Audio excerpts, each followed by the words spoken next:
Chers collègues, la parole est à présent à Monsieur Jean-Yves Roux du groupe RDSE pour 5 minutes, chers collègues.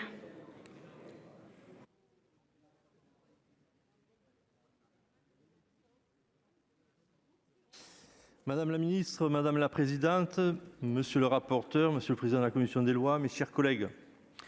Depuis les lois de 1985, 2000 et 2014, les possibilités de cumul des mandats et des rémunérations des fonctions parlementaires ont été considérablement réduites.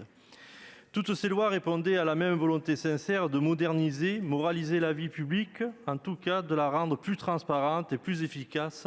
Le mandat est parlementaire. L'objectif est-il atteint ? La proposition de loi semble répondre par la négative puisqu'elle propose aujourd'hui de revenir partiellement sur l'une des lois les plus emblématiques en la matière, la loi organique 2014 du 14 février interdisant le cumul des fonctions exécutives locales avec le mandat de député ou de sénateur. L'article 1 de la proposition de loi modifie ainsi l'article du Code électoral en rendant compatible le mandat de député ou sénateur avec les fonctions de maire d'arrondissement, de maire délégué et d'adjoint au maire pour les villes de moins de 10 000 habitants. Ce nouvel article, il faut le souligner, ne revient pas sur une éventuelle possibilité de cumul avec une fonction exécutive locale intercommunale ou au sein d'un syndicat mixte, pourtant elle aussi garantie d'une certaine réalité des territoires que notre collègue Hervé Marseille appelle de ses voeux dans l'exposé des motifs. Mes chers collègues, nous avons au RDSE la proximité et l'efficacité territoriale chevillées au corps. Nous sommes à ce titre attachés à ce que les parlementaires, sénateurs a fortiori, puissent s'appuyer sur une expérience locale passée ou continuer de siéger dans des exécutifs locaux, dans des conseils municipaux, dans des syndicats mixtes, des EPCI pour nourrir leur travail comme le permet le Code électoral. Toutefois, concernant la fin du couple sénateur ou député-maire depuis 7 ans, nous devons constater que cette réforme est plutôt bien acceptée par nos concitoyens et qu'un retour en arrière, justement dans un contexte d'abstention importante, serait contre-productif. Par ailleurs, notons que le travail des maires adjoints ou délégués de villes de moins de 10 000 habitants est très intense, d'autant que ces élus disposent en proportion d'une administration territoriale en moindre effectif pour épauler leur action. Concernant l'article 2 de la PPL initiale, qui proposait que les sénateurs ou députés-maires ne bénéficient pas de rémunération pour leur mandat local, je suis en accord avec sa suppression par la commission des lois. Je sais bien que vous souhaitiez préciser que les sénateurs ou députés concernés ne tireraient aucun avantage financier de cette mesure. C'est bien le cas.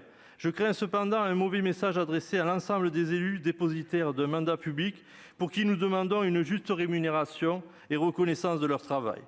2 remarques pour terminer. Tout d'abord, je crois nécessaire de rappeler que le paysage de la décentralisation a considérablement changé depuis 2014. La loi NOTRe a modifié les lieux d'exercice du pouvoir et de l'efficacité territoriale. Aujourd'hui, le cumul des mandats auquel nous assistons est horizontal et, il faut le dire, assez silencieux, puisqu'il concerne des désignations internes aux conseils municipaux, départementaux et exécutifs intercommunaux. Il est temps aujourd'hui d'ouvrir la question de la régulation du cumul horizontal, car il existe aussi quelques cumuls de fonctions des plus chronophages.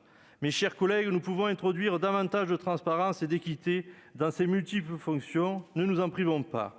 Ma dernière remarque concerne l'expression de parlementaire ou d'élu hors sol. Est-il ressort de la loi de décider qui ou non est un élu ou un parlementaire hors sol ? N'est-ce pas au candidat de faire valoir sa parfaite connaissance du territoire, ses liens avec les élus et d'en faire un argument d'efficacité ? N'est-ce pas à l'électeur qui reviendra de se prononcer ?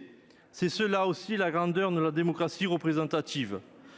Vous l'avez bien compris, les membres du groupe RDSE auront un vote majoritairement contre sur cette proposition de loi. Merci, chers collègues. La parole est à présent à Monsieur Jean-Louis Masson pour 3 minutes.